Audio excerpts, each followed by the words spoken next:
All right, so welcome to the first ever Soccer Pill videocast, and it's going to be Kunal Mehta, which is me, and Vikram Venkateshwaran, who will be covering this on a weekly basis. We plan to cover everything related to football. Our major concentration will be on English Premier League and the Champions League, and we obviously will also cover other football as and when we find it more interesting. So, Vikram, do you want to give a quick background? Sure, sure. So all this started because Kunal, how it started. We started carpooling, and Correct. we spent about an hour every day driving from one part of Bangalore to another part of Bangalore. And during that 1 hour up and 1 hour down, that makes 2 hours a day, and that's 5 days a week. We kept continued our banter about football, right? And Correct. the net result of the banter is this podcast, which is great. I'm really excited. All right. Thanks a lot, Vikram. And so, before we start off, just to clarify our loyalties, Vikram is a big time United fan, and I'm a Chelsea fan. And but hopefully, during these webcasts, we will try and keep it as neutral as we can. And you might still find traces of our loyalties towards our clubs, but we will try and, as I said, keep it as neutral as we can. All right. So I think the first topic which we've decided for our podcast is obviously going to be the new season, which is upcoming in about another 1.5 months. And it's going to be a great season this time, given that there are three new managers at the top three clubs which finished, number one, two, and three last year, which is United, Chelsea, and Manchester City. And given how Special One is coming back to Chelsea and David Moyes given charge of United and Manuel Pellegrini at City, it is going to be a fascinating season. I mean, even keeping aside my loyalties for a moment, I certainly think Chelsea is going to be the favourites for next season, given Mourinho has a track record at Premier League and at Chelsea especially. But there are going to be, many signings which are going to be required at Chelsea, which will make sure the season pans out as I had wished. Primary amongst them is a striker, which we need, a goal-scoring striker. We do have strikers which unfortunately don't score enough goals for us right now. But if we can manage to sign some 30 goal a season striker, I certainly see ourselves as the favorites for the next season. Vikram, your thoughts? Yeah, it'll be. I loved when you said the Special One. That was his old name. He's called the Happy One now. Yeah, I In know. case you missed that press briefing, so No, no, it's I didn't. so it's the Happy One, and I personally feel Moyes is the grouchy one. I don't know much about Pellegrini, and we already know the professor. So Yeah. I think it's going to be very exciting for three reasons. One is at least three of the top four clubs have new managers. Uh, Correct. Chelsea is a different team from what Mourinho had, so there's a lot of things that have happened at Chelsea since he was last year. I think Yep. Moyes is a completely new entity. He led Everton, which didn't have much budgets, to top six places last 10, 12 years. But United is a different animal, and not to forget, the pressure on him the minute he comes on will be intense, not only from the rivals but also from United fans and former players, and the list of aristocrats that support and follow United. And from Pellegrini's point of view, Man City, in my opinion, is a team that's in a state of flux.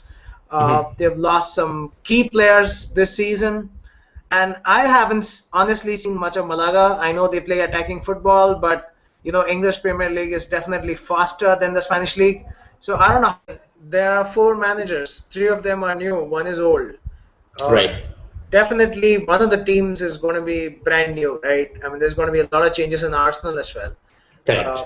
so it's going to be an interesting season. Let us see how they match up. I think the first couple of weeks will be very intense, and then they will get into a pattern. But I think the first 2-3 weeks will be interesting. Yeah, yeah, and you see, even in terms of signings, there's a very interesting pattern because if you look at how Arsenal and Chelsea both are actually desperate for a striker who can score goals. With United, that's not a problem, right? Given how you already have Van Persie, certainly Rooney. I'm not sure, but at least Hernandez will back. So United's, although not looking for a striker who can give them 20, 35, whatever goals per season, Chelsea and Arsenal certainly are. And as expected, like past few years, City is kind of trying to strengthen everywhere, be it upfront to partner Aguero, given that they've already sold Balotelli, mid-season last year, and Tevez has just gone to Juventus. So that just leaves them with Zeko, who I again am not sure if City wants to kind of keep him for long term, and so that just leaves them with Aguero. So they are looking for a striker, and they've already signed, Fernandinho in their midfield, and they just missed out on Isco, who I think would have been a great signing, but he's decided to go for Real Madrid. So even in terms of signings, and I think the signings which these clubs make obviously will go a long way in deciding how their seasons pan out. But as I said, there is a very interesting pattern in terms of clubs are looking at different positions to strengthen. Right. I mean, so I did some assessment of how many goals it takes to win a season, right? I mean, Hmm. the you need at least 94 goals to be absolutely certain and safe that the season is yours. Last year, United did it with 86. Correct. But bottom line is, if your top three or four strikers are not getting you 50, 60 goals among them, you have a problem. And that's what happened to Right. Chelsea. I mean, when you have Fernando Torres, your lead striker, getting 8 goals, I mean, that's just not done. And he had a good season last year. So that's his good Correct. season. I wonder what he'll do in a bad season. Uh, and United have like 26 goals in the league from Van Persie, followed by 12 from Rooney and 10 from Chicharito, and the rest, Shinji Kagawa cleverly chipping in. So 86 out of this 86, I think 8 were own goals, and the rest were credited to the United strikers. But overall, if your lead strikers are not getting the goals, you have a problem, and that was a problem with Chelsea, and that is a problem with Arsenal today, and that's what they're trying to cover. Correct, correct. And so I think on a similar this thing, I actually did an analysis of how many goals on an average were scored in last 5 seasons. And last 5 seasons, I think the average goals scored by the teams winning the league were 86. Okay. Um, and but interestingly, there have been seasons where teams have won the leagues, by scoring much less than even an average season. So, for example, if I go back to Mourinho's first season, when Chelsea won in 2004, 2005, Chelsea managed to score 73 goals. But what led them to the title was the fact that they only conceded 15 goals. I mean, 15 goals in a season is less than half a goal conceded every game, right? I mean, there are 38 games and just conceding 15. So and I think that's where Mourinho got this image of being a defense first coach. Although I don't necessarily buy into that, but the fact I still agree is that teams do need strikers which score goals. I mean, that's like an absolute must have for any team who's aiming to win the league. And as I said, so while one end is to actually worry about your strike force and seeing, where you get your goals from, at the same time, there is going to be an equal importance on the defenses, and how your defense makes sure that you still keep winning those tight games, 1-0s, 2-1s, which United did a lot last season. I mean, United had a lot of 1-0 games which they managed to cling on to and managed to get those 3 points. And again, I think the fact that Vidic and Rio, whenever they are fit, United look at their strongest because they don't concede that often. And so that's one of the reasons I do believe that while the focus is on United and their strikers last season, but certainly their defenses, as I said, play a huge part. I with you. I mean, I think defense has been good for Chelsea, and I was really surprised by that statistic. Are you trying to tell me they scored only 15 goals in the entire season? Yes, yes, they I'm did. sure United have done. United led in 5 goals in just the last match of last season, I mean, just against West Brom.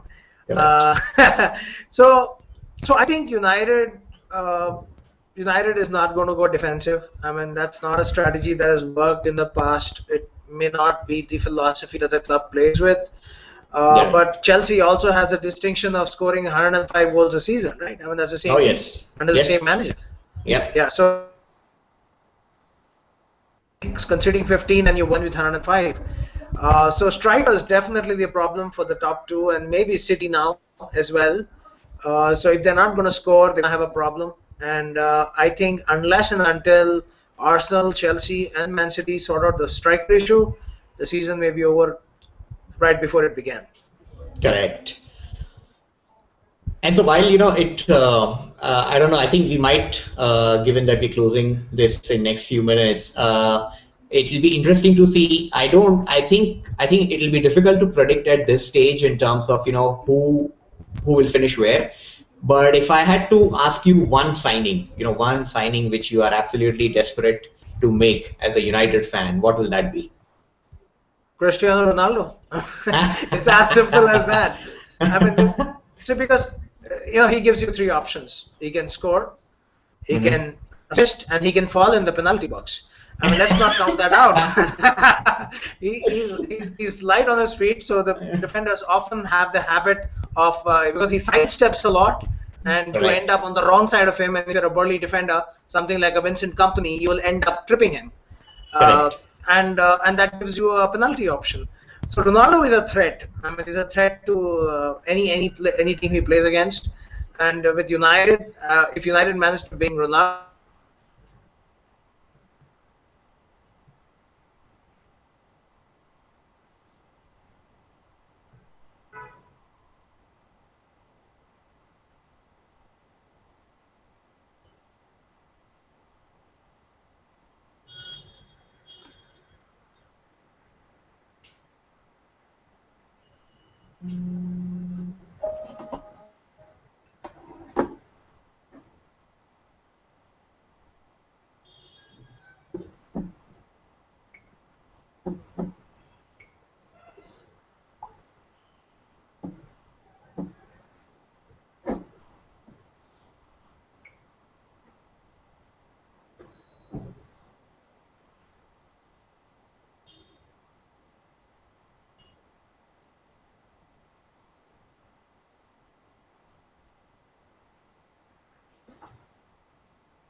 All right.